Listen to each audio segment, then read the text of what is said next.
Dito tayo kakain. Check ko kung malamig. Hindi mo malamig. Ang liwanag ng tindahan nila. Liwanag.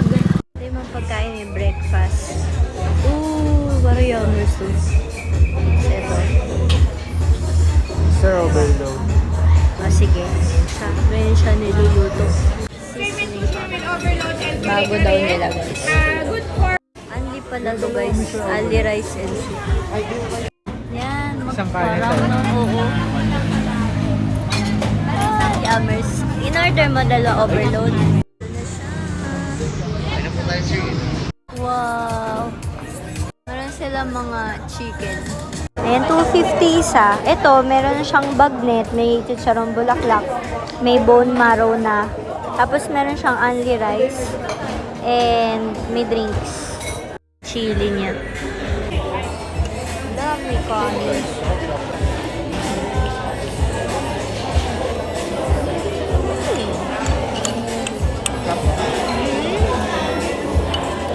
Sarap. Yung beef. Malambot. Lambot beef.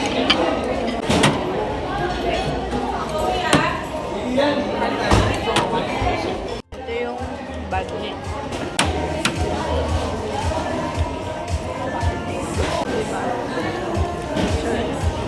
Kung kompleto.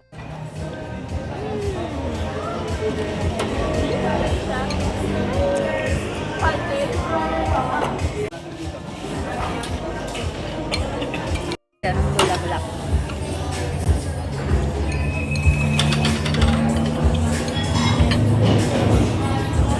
Ang kapalo.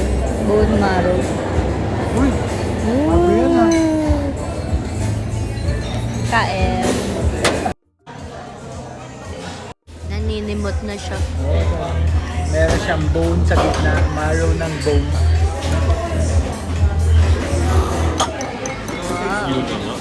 Ayan na lang natira sa akin. Malasa yung beef niya. Kahit wala yung bagnet sa chicharon. Okay yung beef. Nag-lip tint din ako. Meron pa. Color Ano it. na kaya ng lip gloss? Color it to.